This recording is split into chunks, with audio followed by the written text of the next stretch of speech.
All right, y'all, this is where I picked up with the TNT telecast after that Sixers Heat game. KD doing work. And obviously I didn't see the Draymond fouls, 2 early fouls, Looney into the game. You see the timestamp here. And LaMarcus Aldridge got busy, man. He really did. He showed us his counter game. He showed us some tools that, frankly, I didn't anticipate him having. You knew they were going to be aggressive, and the Spurs set the tone early on, as well as Iguodala. I love how he pushed the ball into Aldridge. I think moving forward in the series, we can drive right at him and get him in foul trouble. Rudy Gay, obviously getting the start, pulls the jumper over JaVale. Now, KD had some nice pull-up, his patented jumpers in this first quarter, but I feel like he settles a bit too much. I'll point out when he's in rhythm and when he's not. You see Looney on the offensive glass, and there he is, Andre Iguodala. 3 first-quarter three-pointers, and his shot has altered a little bit. He's tweaked it a little bit. You're going to see JaVale deny Rudy Gay on the fadeaway left, but Iguodala, he's quickened the dip. He had a very pronounced dip in his three-point shot, and what he's done is he's quickened that dip, and it's just given him a better rhythm. You see him dip right there? It's quicker than it used to be, or it is when he is struggling. And you can see the bench. Everybody knows if Iguodala's hitting threes, you don't stand too much of a chance against the Dubs. Now, I think the Spurs realize they don't stand much of a chance, and so they have to do every and anything. You see Patty Mills there flailing. He was the biggest culprit of it, but I really think part of their game plan was to draw fouls. They took a lot of shots with the intention of drawing the foul, and to the refs' credit, it wasn't as bad as game one. There's KD, another pulley, but watch KD here. Watch him get dislodged. That turnover is on Durant because he doesn't seal guys behind him. He gets dislodged, and that's a physicality issue. Rudy Gay in transition, and there's no box out. DeJounte Murray tips the ball in, and Pop only played him like 12 or 13 minutes. One of their bigger, more athletic defenders. I think it's a mistake. Look at Kyle Anderson getting the Tony Allen treatment in the corner. I didn't know he was that poor of a shooter, and you can tell it's completely in his head. Here's LA face up. Watch him change his rhythm. You see how he attacked very suddenly? So just like at a fighter, a boxer, changing up the rhythm of his punches and his delivery, LaMarcus Aldridge in game 2 with the counter, sneaking JaVale and one. And I was impressed with Aldridge's adjustments and the Spurs' adjustments, getting him more space on the block. But then Andre Iguodala, I didn't know he had this launch pad. Look at him try to bounce up and elevate on Aldridge. Would have been the dunk of the playoffs thus far. But then look at Looney. He just retreats too much. The same reason we like him switched out on guards at times is the same reason he struggled in the paint tonight. You see Iguodala, the fact that he's healthy enough at this point in the season to attempt that from that far out is a very good sign.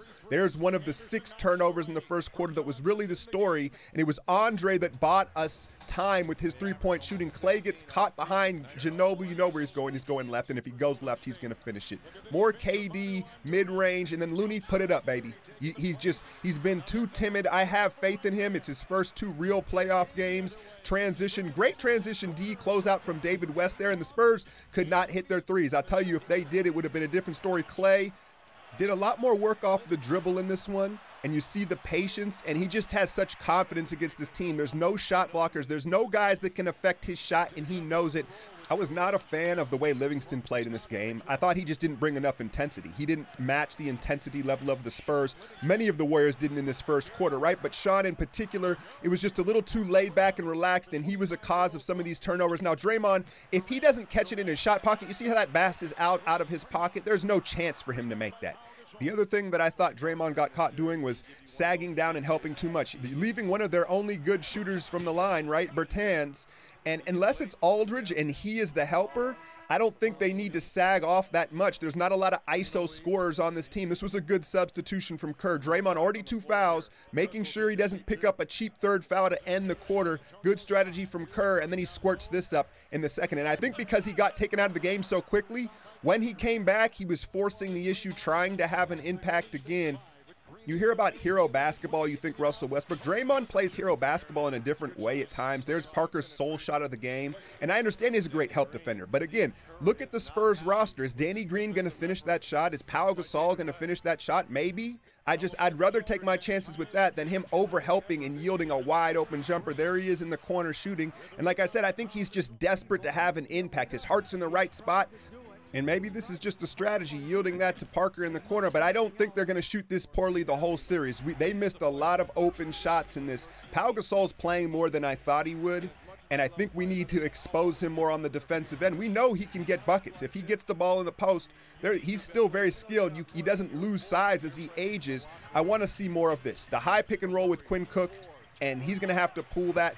Powell's not going to challenge that well. Quinn's just got to gain his confidence. And then this was my one keep it close call of the game.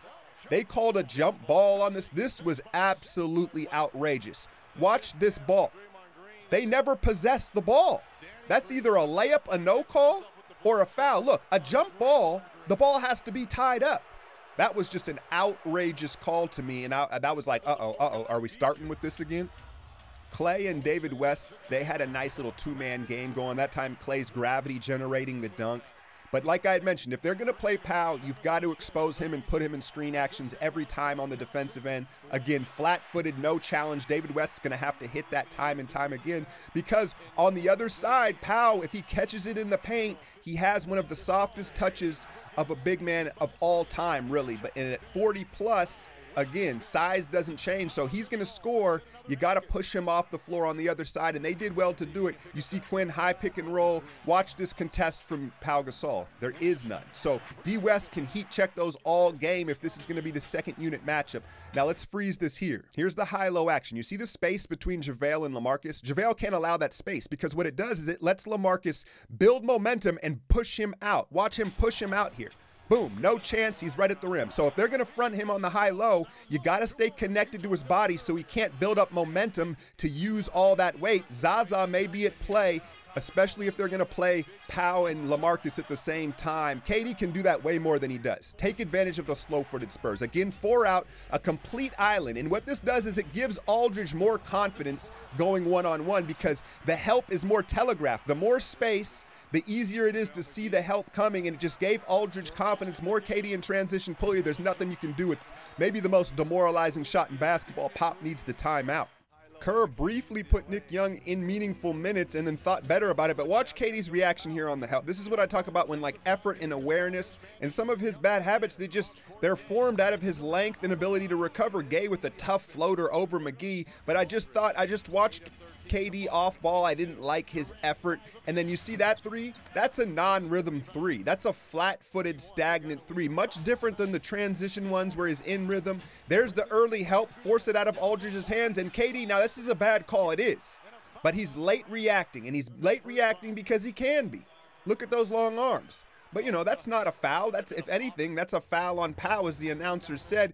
I'd like to see them play Ginobili different on these pick and rolls. Look at the space on that. Draymond can easily fight over the top of that screen, but instead he gets pinned in a bad spot, and that's light work for LaMarcus Aldridge. Let's take another look at this. Now let's say they do want to switch it. Let's hold it here. Draymond's got to fight to get behind Aldridge. At this point, it's too late, right? If you're going to stay on him top side and Ginobili's getting the angle for the pass, that's just too easy. So either fight over the top or fight to get behind Aldridge on the switch. Again, Durant not boxing out, Gay with the dunk, and the Spurs really believing they can steal one at Oracle. Now watch KD. This is out of rhythm. You see how he's slowly dribbling it up? KD's rhythm is quicker than that. We all know the transition pull-up three. We can see it coming at half court. That's not that. Now here's Looney. Watch him retreat. He retreats on every dribble. He's giving ground to Aldridge until he's right in front of the rim, and then it makes that counter left hook easy. He's going to have to hold his ground and bump Aldridge when Aldridge bumps him. And there he is being tentative on the offensive end, and the half ends in a turnover with the Spurs in the lead. Third quarter, you could tell the halftime adjustment was, let's speed this game up. It was too much at the Spurs pace in the first half. There's the lava to McGee, and his third quarter impact was huge.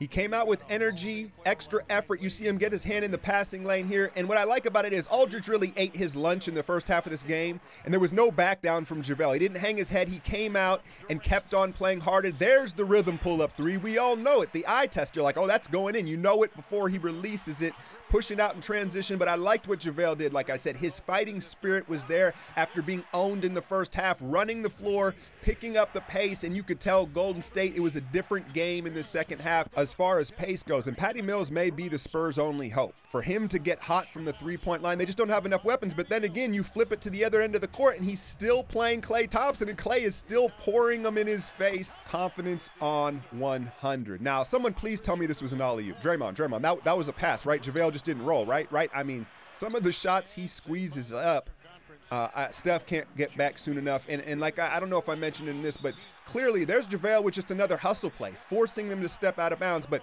Draymond, I know I'm picking on him, and he is the one that hurts the most with Steph out. The spacing and what he has to do. There's Clay going all the way left. Again, if Aldridge is on the perimeter, we need to go right at him and take advantage of those slow feet. Take a look at JaVale on this series. The double comes, right? Watch him help cut off penetration and then retreat to the corner to challenge Danny Green. And I'm starting to wonder, Green, Parker, some of these guys, I don't think they have their legs for their shot anymore. I think it's forever gone. Great bounce pass from Iguodala. Feed the big man on the break. And so, like I said, rewatching this, I realized how much of an impact JaVale had in this third quarter. He was just a catalyst with his energy and activity. Clay curling around, and that was just, Patty Mills switched on KD, and the Spurs were so concerned they lost sight of killer. More Iguodala just doing Iguodala things. And I was talking to my daughter, I feel like crunch time, I trust the ball in Iguodala's hands more than anybody. I'm not talking about taking the shot. I'm talking about handling the ball and making the right decision. And I think Kerr does too. Now here's the adjustment. When he turns right shoulder, instead of fading, he jumps into Draymond.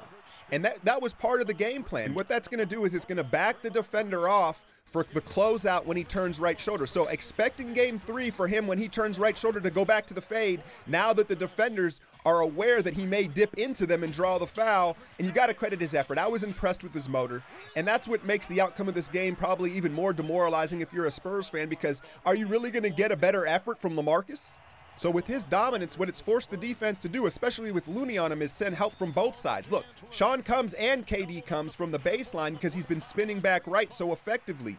If Looney wants to continue to get minutes in this series, he's going to have to play more physically. KD sees Powell in front of him and his eyes get big, pull up three in rhythm, outlet pass. I thought this was a huge turning point in the fourth quarter. You see the score, it's a 5-point game, and this is a 4-point swing. They rule this a clear path basket. David West got Clay a lot of baskets. So after the 2 free throws, he pops off on Forbes, and it's a 4-point swing to start the fourth quarter. Huge momentum for the Warriors. If I'm Pop, I put DeJounte Murray on Clay. I know that he may hurt them offensively, but they're not getting anything offensively anyway. I think that's their best option, as you see Clay destroying the Spurs and Steph wearing something that looks like a bowling alley carpet as Roracle starts to turn up.